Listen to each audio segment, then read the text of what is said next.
Bonjour à tout le monde. Aujourd'hui, on se retrouve pour une nouvelle vidéo où nous allons présenter un cours de solde intermédiaire de gestion. Les soldes intermédiaires de gestion, donc le compte des résultats présenté selon le système développé permet le calcul d'une série de marges qui constituent des étapes successives dans la formation du résultat de l'exercice. Dans le résultat de l'exercice, on trouve il y a un résultat d'exploitation et un résultat financier et un résultat exceptionnel, ou s'appelle le résultat non courant. Donc le calcul des soldes intermédiaires de gestion, ça commence par la marge commerciale. Chaque société qui fait la commercialisation des produits, ce n'est pas une société industrielle de fabrication, mais on parle d'une société commerciale. Chaque société commerciale a une marge commerciale où elles vont toujours faire des ventes directes aux clients. Donc, la marge commerciale est égale à la vente de marchandises moins le coût d'achat de marchandises. Le coût d'achat de marchandises est égal à combien? Est égal à le coût d'achat, c'est la valeur d'achat de marchandises plus au moins la variation de stock plus les autres frais liés ou bien les frais accessoires sur l'achat. Donc, on trouve ici le coût d'achat des marchandises vendues est formé les achats de marchandises, plus ou moins de la variation de stock, plus les frais accessoires achat marchandises. Et bien sûr, après le calcul de la marge commerciale, on peut calculer le taux de marge. Le taux de marge est égal à la marge commerciale divisée par les ventes de marchandises hors taxes multiplié par 100. Ça, c'est ce qu'on appelle le taux de marge.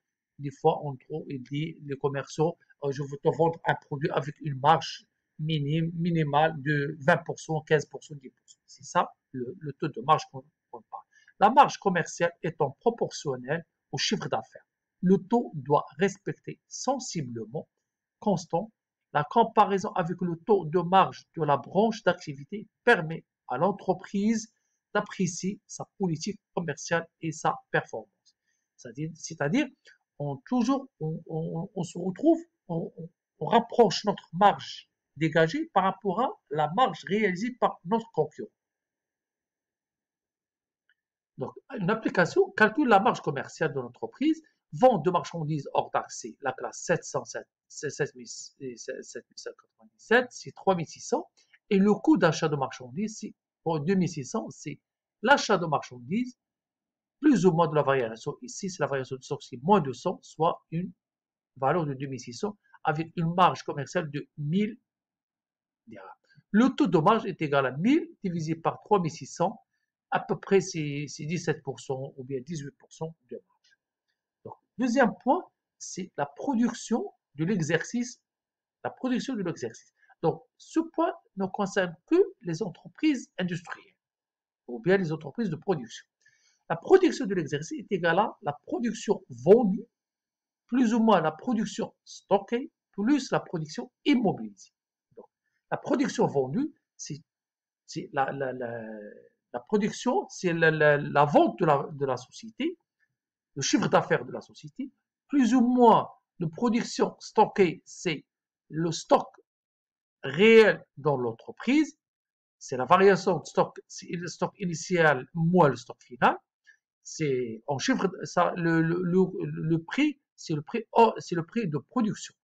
Et bien sûr, la production immobilisée, c'est quoi la production immobilisée? La production immobilisée, c'est tout ce qui est produit à la société et en même temps, ils le mettent pour le bien de la société. Après, on le trouve dans le compte immobilisation. La production de l'exercice constitue un indicateur de gestion qui n'est pas homogène. Bien sûr, parce que la production vendue est exprimée en prix de vente avec le prix de production plus une marge. Alors que la production stockée et la production immobilisée sont évaluées au coût de production. Calculer la production de l'exercice de l'entreprise. Et si la production vendue, c'est 16 400, la variation de stock, c'est 300 dirhams, et la production immobilisée, donc il n'y a pas d'immobilisation pour cette entreprise, soit la production de l'exercice, c'est 16 700 dirhams. C'est clair? Maintenant, c'est la valeur ajoutée. Donc, la valeur ajoutée, ce sont détermine la richesse générée par les ressources techniques, humaines et financières de l'entreprise. Pour une entreprise industrielle, une forte valeur ajoutée signifie que celle-ci se charge de la majeure partie de la fabrication de produits. On dira qu'elle est peu intégrée économiquement. C'est-à-dire, si la valeur ajoutée est égale à la production de l'exercice plus la marge commerciale moins la consommation de l'exercice en provenance tiers. C'est-à-dire, la consommation, c'est la consommation d'achat non stocké et les autres charges externes. Donc ça, un exemple, ici, c'est la marge commerciale, c'est déjà calculé 6 000 dirhams, et la production de l'exercice qu'on a déjà calculé avant, c'est 16 700 dirhams, et la consommation intermédiaire en provenance, c'est moins, la consommation, c'est moins 7 030 dirhams, soit une valeur ajoutée de 10 670. Après la valeur ajoutée, on peut calculer est-ce qu'il y a un excédent brut d'exploitation ou bien une insuffisance brute d'exploitation. C'est le solde le plus important. Il constitue la ressource tirée par l'entreprise de son exploitation pour maintenir et développer son outil de production ou pour rémunérer les capitaux investis, capital emprunt. L'excédent brut d'exploitation, c'est la valeur ajoutée plus les subventions d'exploitation reçues par les tiers et moins l'impôt et taxes, moins les charges de personnel. C'est la formule qu'on peut l'appliquer. Donc, on suit la hiérarchie du compte CPS. Toutes ces informations se trouvent dans le compte CPS. Donc, ici, application, calculer le besoin, l'excédent brut d'exploitation. Donc, la valeur ajoutée, 10 670, l'impôt, moins 400, et le charge de personnel, moins 7 500, soit un excédent brut d'exploitation, c'est 2 770. Elle permet d'apprécier la rentabilité de l'exploitation de l'entreprise. Ici, on peut décider, c'est le décideur, et il donne une image de l'entreprise. Donc, soit la société, elle a des capitaux pour investir ou bien elle a l'insuffisance d'exploitation brute. Donc,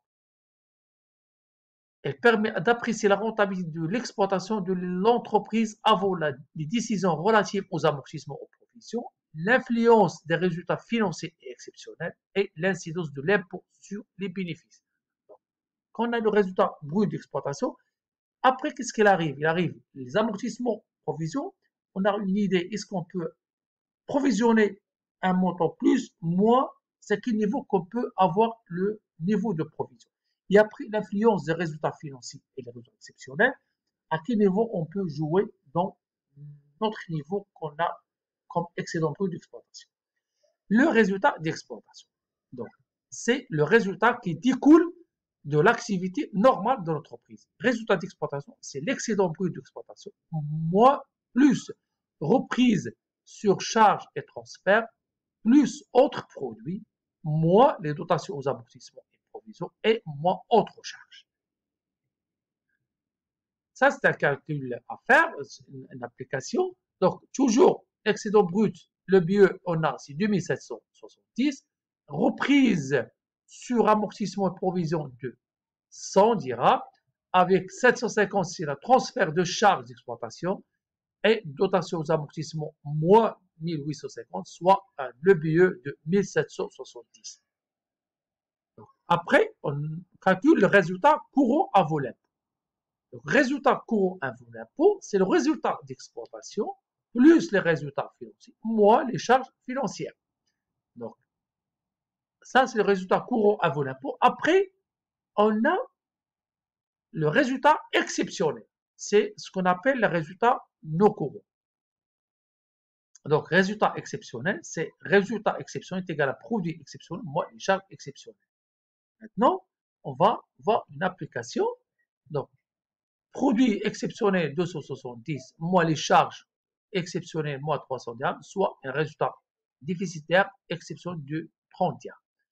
Donc, le résultat net de l'exercice, il doit permettre la rémunération des associés sous forme de dividendes. Donc, le résultat de l'exercice égale résultat courant avant l'impôt, plus ou moins le résultat exceptionnel, le résultat non courant, moins la participation des salariés, moins l'impôt sur les bénéfices. Donc, il est souvent le seul résultat connu des tiers et l'appareil du passif du bilan.